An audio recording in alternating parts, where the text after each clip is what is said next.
Support comes from St. Louis Public Library Foundation, helping the library serve children and their families with programs and services needed to become lifelong readers. More information about the foundation is at slpl.org. This is St. Louis on the Air from St. Louis Public Radio. I'm Elaine Cha, and I have something special for our podcast listeners today. What you're about to hear is an extended producer's cut of my conversation with Owen Ragland, the St. Louis-born and raised frontman of the pop project Whitworth. Owen, welcome. Thank you so much, Elaine. So let's start with something very basic. Who is Whitworth? Is it just you? Is it a band, collaboration? Yeah. So Whitworth is me. However, it is becoming, slowly over time, more and more people, because what I'm learning about music is that it sort of requires a massive amount of effort and collaboration. And so I've made some incredible friends that have become my backing band, and they play consistently with me. And then I also have a manager and other people like that. So it has become more than myself in those ways. So who or what was your introduction to making music? My introduction to making music was largely through electronic music on YouTube. Oh, okay. So a lot of listening to actually podcasts and things like that, and learning about the idea of producing music before I ever really started producing music. And then I ended up in a free program called GarageBand that comes pre-installed on laptops. And before I knew it, I was making my own little things. And then my brother was also very musically inclined, and so we started collaborating at a young age. And I would make little hip-hop beats for him to rap over and things like that. And so that sort of started off the whole journey. And how old were you when you made your first beat? I think I was probably 8 years old or so. Oh, and I'd already near 8. Yeah. Okay. I'd already started playing piano though, so because my dad really wanted both my brother and I to have music in our lives. He was a pianist growing up, and so he started teaching me piano at 3, and so I was already sort of a part of that was already part of my life, playing an instrument. But then GarageBand was like this kind of merge of two worlds for me, where I could see how using a computer and also using an instrument could be combined into something. Was there a first song or a band that helped you to make that connection? Like, that's what I want to do. Yeah, I think there's an artist called Bonobo who is out of the UK. I think his real name is Simon Green. And I think I was on a field trip in middle school to Washington University, where a dance group performed a song performed a dance routine to one of his songs. And I was obsessed with the song, and I found him as an artist, and then basically just became obsessed with trying to recreate what he was doing, because it was mostly live instrumentation, but looped through computers. And so it was very processed and produced, whilst also being very musical and containing real instruments alongside sort of synthesis and things like that. Was there something that particular music made you operate? Like, how did it make you feel? What was going through your head? I think I was obsessed with this idea of process, because process for me was always a safe space. Like, I always found using the computer to write music was really safe for me. And so even at that young age, it felt like there was something to be said for like being able to record multiple people and have like a social space, but then also have this person whose job it is to sort of go in and curate how that is listened to and made clear to people. Like, you're sort of it basically showed me what production was, I think, at a really young age, because it was like, okay, there's someone sitting at the computer who's determining how best to translate the story that's being told by this community of people for the listener. And I found that fascinating. Yeah. So you said you started playing piano at 3, which means you've been playing for 20 years now. It's a little bitty Owen sitting at a piano. And then after high school, I understand you went to school to study jazz. So Owen, how has your formal music education and then your training in jazz, how does that flow into the music that you make, and in particular to Earth to Dreamer? I think in a lot of ways, music education was primarily not what I expected it to be whatsoever. Oh, okay. Because I think growing up, I was always sort of under the impression that there was just this bar that would continue to raise, and I would always be sort of attempting to be at that level of musicianship or musicality. And what I found when I actually ended up in school for music was it was not that at all. It was actually sort of a disassembly of this concept of what musicality is or why we make decisions as artists in any sort of capacity, even outside of music. And I was grateful to be at a place that had a lot of interdisciplinary arts work going on. And so I was able to kind of really focus more on what it means to make art as opposed to how to be the quote-unquote best at making art, right? Or being the quote-unquote best at playing an instrument. So I really appreciated that about that education and being able to take that into my own work. And then Earth to Dreamer, that really allowed me to start using my voice to some extent. I had already started singing, but really college was the first time that I was singing in front of people. And so it was really nice to be able to just sort of be like, well, you know what, guys, I'm just experimenting. It's fine. I might not be the best singer, but it's something I'm doing for the first time, and I felt safe to do that. And last Friday, you performed at the Dark Room in Grand Center, and you did play the entirety of Earth to Dreamer, this album that you put out earlier this year, as well as some of your earlier work. And you had told the audience that night that you played the Dark Room when you were 15 years old. What was it like to return to that space, to the Dark Room, to perform your first album to a live audience? It was very surreal. I think I was a lot more emotional than I thought I would be. I found myself feeling immensely grateful for the community that's here in St. Louis and musically, and the space itself, and just being able to be a part of continuing to foster a musical community in St. Louis, and that I'm just very grateful for that opportunity. So in addition to gratitude, I mean, what other emotions were you feeling at that time, and what do you think evoked that? There's a sort of nostalgia to playing in that space for me. Even the piano itself has not changed since I had played there. So it's like I'm touching the same keys I touched as a younger person and as a different person. And so I can sort of see these ways that I've changed, and I can see the ways that I've grown, and I think other people can see that, but it's sort of almost scary to see it, all in that moment with everyone else. So that's sort of how I felt on Friday. I sort of felt this feeling of like, oh, I have grown a lot and changed a lot as a person, and musically I've changed a lot as a person, and I am really living into being a dreamer for the first time, and really that this album has turned into something far greater than I thought it would. We're going to listen to a little bit of the music, but before we get to that, you were a part of our new music roundup last month, and therein you described your sound as, quote, bedroom pop. So before people listen to some of your music, what does bedroom pop mean, Owen? Sorry, Elaine, that's not funny, but it is a little funny. Okay.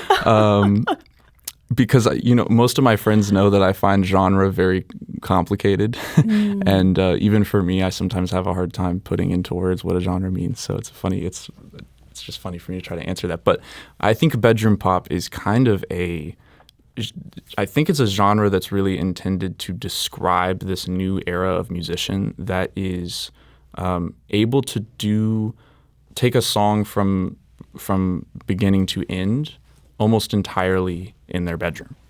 Okay. And the genre, the reason I think that is its own genre is that it has, there's limitations to that, right? You can't necessarily have a real orchestra in your bedroom, but you can have a fake one. Right. And so that fake orchestra is going to have kind of a specific sound. And so that lends itself to that genre and that sound. And so a lot of, this album was made largely in my bedroom. So right. there is this element of limitation to what I could achieve. And that does affect kind of the sound and the genre. Yeah. So let's hear some of that. One of the songs that producer Maya Norfleet says is one of her absolute favorites, and I agree, from this album is Standard Faces. Let's take a listen.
That was Standard Faces on Whitworth's debut album, Earth to Dreamer.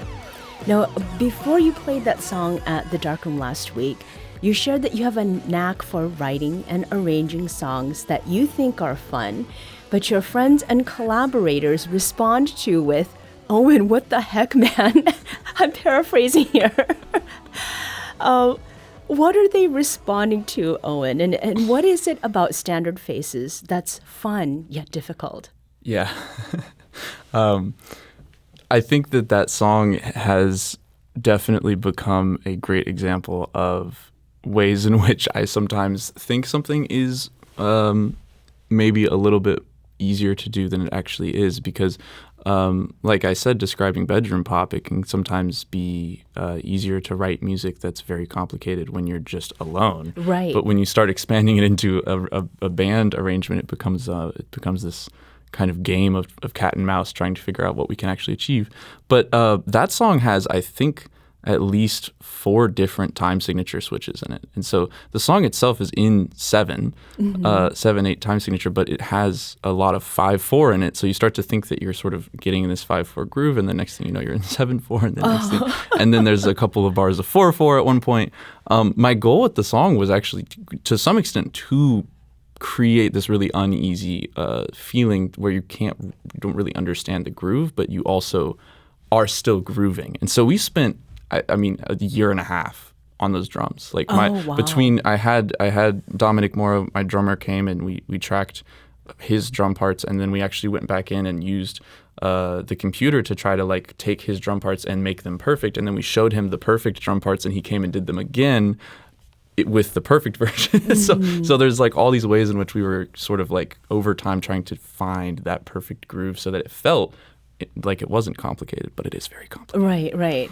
Well, that's a good bit of information for somebody who does hear in the future a live performance of this song, because even hearing it now, it's like, wow, that is, yes, it was made in a bedroom. Even a big one would require a lot to get that done. Yeah. There's another song that I'd like to get to, and that is Take a Look Down. Let's hear that.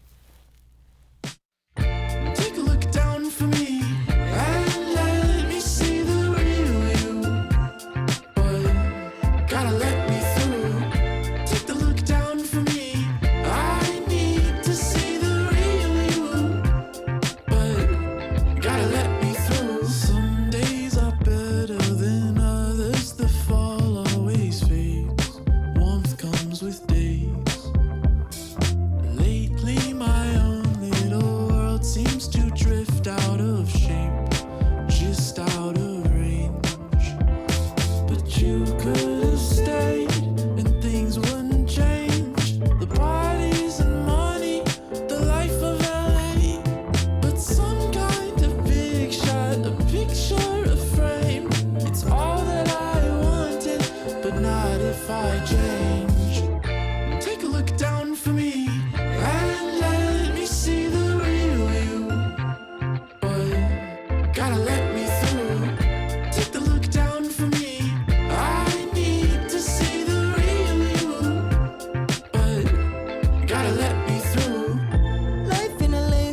I'm not in therapy, 'cause you keep acting carelessly. No room for help apparently. I'm in and out of sanity. You're only as real as your ID. We keep it low def, but it's high key. Listen, don't care for your good looks.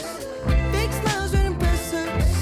Whatever happened to the nice guys? The ones who never had a fake line. Always trying for the best case instead of grabbing on the big ass. Not you, it's on me. So please just listen. Let me step back for a minute.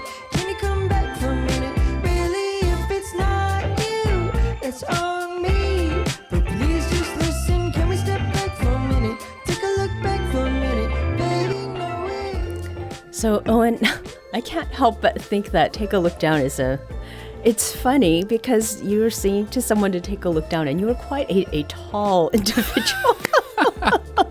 But all joking aside, I hear the parties and money, life in LA. I moved here from Los Angeles, lived there for a long time, and it made me think of sunny but not happy. And brightly lit on the outside, but in a blown out kind of way, so that there's maybe a little bit of disorientation. So it's like more mood, I think, than scenes for me. What is Take a Look Down about to you, and what is it that inspired this song? Yeah, I love what you just said. I think it is a mood because I spent a lot of my young adult life going to LA with this very preconceived notion about what LA was, and this sort of what I now understand to be fictional idea that there would be sort of like a specific room that I would walk in and my entire life would change, right? Which I'm so grateful that never happened to me, actually. But I think this song is sort of exploring that idea in a very light-hearted way, because I didn't want to write something that was like trying to unpack that too carefully, really, because it is sort of a mood. I think for musicians, sometimes it's fun to fantasize about that and fun to dream about this idea that there's a place that can change your life in an instant. But even if that is true, I think it's important to know who you are first, right? And so that's really what it is for me, is this idea of being grateful for the time that I've had to grow as a person before I started to really try to, to change my life in an instant. So, yeah. We need to take a quick break, but we'll be back shortly to continue our conversation with St. Louis native and musician Owen Ragland, a.k.a. Whitworth, about his latest album, Earth to Dreamer. This is St. Louis on the Air on St. Louis Public Radio. If you have a smart speaker, you have access to the entire world of NPR and St. Louis Public Radio. All the latest news and all the captivating stories. Activate our voices with yours by telling your smart speaker to play St. Louis Public Radio. Welcome back. If you're just joining us, today is St. Louis on the Air's second edition of a monthly show we're doing that's devoted to musicians in or from the St. Louis region and getting a taste of albums they're releasing. On that note, let's return to our conversation with St. Louis native Owen Ragland, a.k.a. Whitworth.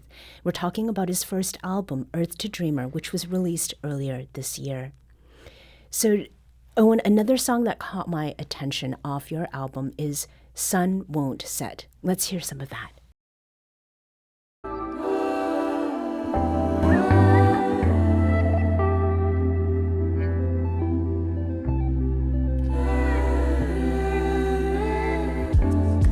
The sun won't set, the clouds won't move.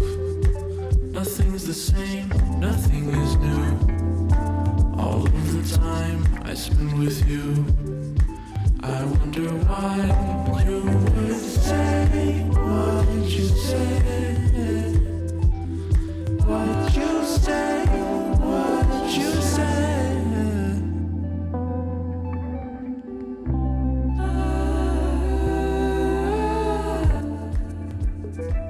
So Sun Won't Set, Owen gives me sort of Miyazaki-inspired, like chill hop cover vibes, but it's also kind of oddly nostalgic for me. And there's an age gap between the two of us. What is it that inspired you to write this song? What were you thinking about? This is definitely one of the songs that came out of COVID. because I think I was in a space that I think I just kind of was worried I would be stuck in my head forever, like there was this real feeling of like I could just be writing this album for the rest of my life. Yeah. And so on some level it was like a song about writing songs so much that perhaps it was the only thing I would ever do. And so the sun will never set and we'll just kind of keep being in this endless cycle, which wasn't really actually a bad thing. It was just a question of like, at what point is this unhealthy, right? Like, how do I keep growing as a person if this is all I do?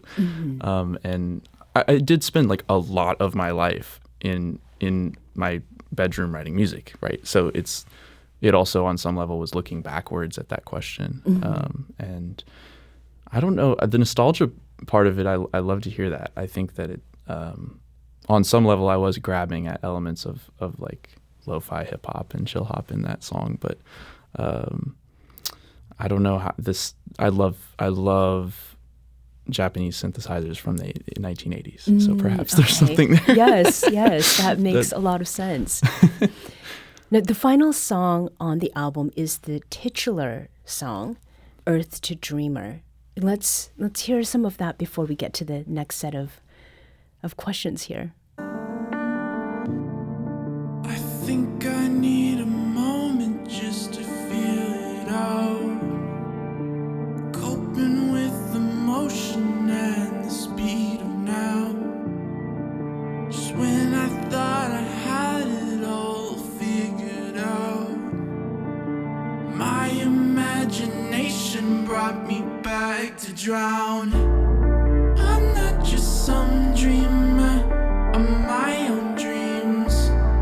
I'm not just some dreamer of my own being.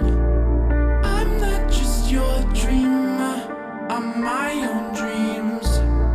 I'm not just some dreamer of my own dreams. Earth to dreamer.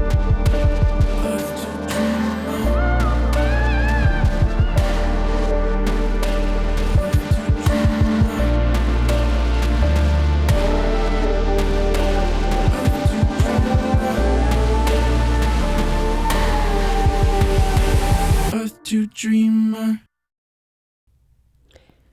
Earth to Dreamer. When I first heard this song, I picked up on a juxtaposition of the wonder or optimism of youth and then the reality checks that come with adulthood. What is this song all about? Yeah, it definitely is this kind of contrast between wanting to live into my dreams and being told often that should happen for me. Like people being like, you're really good at this. Mm-hmm. So, maybe that person over there won't be able to do this, but maybe you can, right? There's something really strange about that, that feels sort of exclusionary, I think, as a young person to be told like, well, you're really good at this, so you get to dream, but maybe this person doesn't. And so on some level, the whole album is exploring that feeling of for myself, being able to reclaim anyone else's perception of what, quote unquote, being good at this is, and sort of saying, no, this is just what I want to do, whether or not you like it. And so I think that is really, this final song was like the capstone of that, because it really took me 3 years to even get to that moment of realizing that's what this album was. It was not something I understood initially when I began writing. Okay. It was really the final piece of that puzzle for me. It's like a record of revelation. Yeah, absolutely. There's also a portion of that song where there's something of a conversation going on. Let's hear some of that. Invested in our personal development, right? Yeah. So that's what the scrapbook is basically about. You document how you're invested in yourself and in your friends document how they're invested in themselves, but also in you. And the scrapbook will be a physical representation of your investment in yourselves and each other, and you can see how you've grown throughout the years, and it can be like a nice little memorable booklet like you look on when you're 40. You're welcome. So Owen, talk with us about what's happening there. Whose voice are we hearing, that principal voice? Where did that conversation take place? Yeah. So that is my friend Maya. Shout out Maya. Maya Blackman. It was actually my drummer Dominic's birthday. We were in Prospect Park, and it was one of those nights where we were just sort of wandering around, enjoying each other's company. And I vividly remember Maya just sort of out of nowhere asking me if I had ever scrapbooked. And she started going on and on about this process for herself of discovering how helpful it had been to start printing out photos and putting them in a book to kind of document time and this journey of both her own growth and her friendship's growth. And I resonated with it to the point that I just sort of like pulled out my phone and started recording it. And so then later when I returned to the studio, I was kind of struck with that whole conversation, and I just pulled that recording back out and began to listen to it. And that ultimately helped me to write that final song. And so that's how it came to be a part of the song itself, is I just sort of asked Maya, like, do you mind if can you just speak to the listener on this record and sort of tell them what you told me? Mm-hmm. Yeah. So it's almost like found poetry. Yeah. Yeah. Yeah. And Prospect Park in Brooklyn, you were there celebrating your drummer's birthday. You've talked about all the collaborators that you have from different places and different parts of your life. Does Brooklyn have a special significance to you? I think New York has a massive influence on me in general. One of my best friends growing up was actually a Muni kid from St. Louis. He was part of the Muni and ultimately moved to New York when he was 14. We were both 14 when he moved, and began performing on Broadway. And that led to a relationship of kind of continuing to travel to New York to see him. And so this New York became like a really kind of like a dreamland for me as well, because it was like this real insight into the world of entertainment as well as the world of sort of a big city. And so that ultimately influenced my decision to move out there. And yeah, I mean, it's been a big part of my life for a long time. Mm-hmm. And so it does mean something that's on the album for sure. Yeah. Something I noticed is that the album ends with Earth to Dreamer, and it flows right back into the dream, and there are like strains of past sounds, I guess, like the background to that conversational exchange that we just heard. I can't imagine that was an accident. No, I kind of hoped that people would listen to the album multiple times. And so there was an element of trying to question where the sort of beginning and end would be, because on some level, the album never really felt finished or started for me. There was sort of just a point at which it became clear that if I was going to keep writing as much music as I was writing, there would have to be an album, because I write a lot of music. And so I started to try to understand which songs actually meant the most to me to put on an album. And so that's how the album started happening at all. And that's how Earth to Dreamer came to be. But there was never really a point where I felt like it was done until I wrote Earth to Dreamer. And so then I wanted there to be this feeling that I sort of had the whole time, which was like, what am I even really doing? Right. Because I'm not really sure how this is going to, like, what am I trying to say? And so Earth to Dreamer felt like that capstone for me of this whole project, which was 3 years. It took 3 years to get there. Right. And the beginnings of the album actually were literally me flying to LA and producing for other artists, and sort of like being on our off days in the back room with a microphone, very quietly singing for the first time and trying to keep people from hearing it. Right.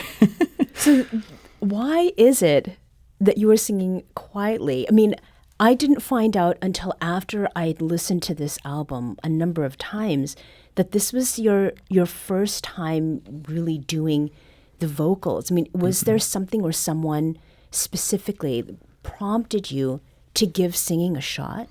Yeah, I'm really grateful for Jordan Ward. If anybody listening knows Jordan Ward, Sure. I've had a really amazing friendship with him over the years, and that has allowed me to be in spaces where I was doing production for him. But then I ultimately ended up sharing some of my very, very early rough kind of demos with him. And he actually prompted me to basically change my entire direction. Like he sort of was just like, I really think you should just do this and really focus on this. Yeah. And I'm very grateful for that. So. Now, someone who grew up in St. Louis and, being in your early 20s, what has it been like to play stages here and then to represent St. Louis on some level on stages in other parts of the country? I mean, does where you perform have any bearing on how you perform? Yes, absolutely. I think it's funny enough. I think it was easier for me to start singing in New York because I had never done it here. It felt a lot scarier to go from the little kid playing the piano to being a sort of lead singer diva on stage in the town that I grew up in versus somewhere like New York where it's sort of a place you can define who you are, right? And so I was really grateful for that because I did sort of find it like I found this new voice and was in a new city. And now I'm in this space of being able to perform wherever I am and really try to find both of those elements because as a pianist, I am so St. Louis. I am a St. Louis pianist. In what way? I'm going to claim that. Because I have played with so many St. Louis musicians over the years, by far mostly St. Louis musicians, I still call St. Louis musicians for out-of-town gigs because I think there is something here that isn't elsewhere. And a lot of that has to do with the jazz element and the hip-hop element that I've grown up being able to play and be a part of. And I'm so grateful for that. And that has definitely influenced how I play. And I think it's influenced how how I sing as well. But I definitely think my piano, that's where that is. And people have said that to me before. They're like, this isn't necessarily something I've heard before. Oh, so. That's really interesting. So KV the writer is an artist whose work we've talked about on the show before. And KV posted about you on Facebook in the middle of your darkroom performance last week and wrote, Whitworth is going to be the next biggest artist out of STL, out of this stratosphere, unquote. So Owen, with such high acclaim from a fellow artist, what is next for Whitworth? Wow. I am very grateful for KV. Thank you, KV, for saying that. Wow. Sorry. Let me not. I did not know this. So I think this coming year is going to be really big for Whitworth. I have a lot of music that I've been writing after Earth to Dreamer, and I'm grateful to now be in a position to better understand what I want to say. And I think one of my biggest messages, even with Earth to Dreamer, but especially with this newer music, and I played a song that I was debuting on Friday called Friends. Yes. And people like that song. I'm grateful for yes. that. I think what I'm coming to realize is that its optimism is revolutionary to some extent. And we need artists who are willing to take that risk, to be optimists. And I'm grateful that I've had so many chances in my life to not be optimistic, but I have consistently chosen to be optimistic, and it has paid off in great ways. And so next year is going to be Whitworth shining optimism. That's what I'm going to say. Okay. That's how we're going to put it. And it sounds like something that everyone could use a little bit of. Yeah. Owen Ragland is the St. Louis native who's the lead singer and songwriter of the pop project Whitworth. Owen, thank you so much for talking with us today. Thank you, Elaine.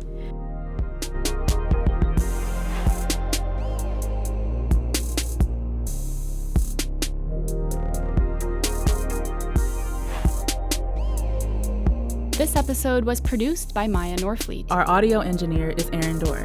This podcast was mixed and edited by Aaron. Our executive producer is Alex Hoyer. St. Louis on the Air is a production of St. Louis Public Radio. Understanding starts here. Do you find yourself regularly listening to episodes of St. Louis on the Air? Suggest us to a friend you think might enjoy our conversations, and leave us a review and rating on Apple Podcasts on the App Store. It's the simplest way to help people discover our show. Thank you. St. Louis Public Radio is a member-supported service of the University of Missouri St. Louis.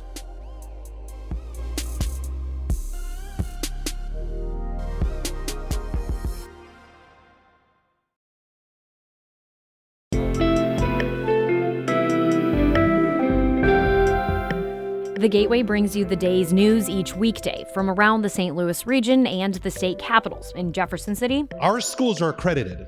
We don't need this bill. And Springfield. How many more years must pass before lawmakers see time is of the essence? I'm Abby Larico. Join me each weekday for The Gateway on the STLPR app or wherever you get podcasts.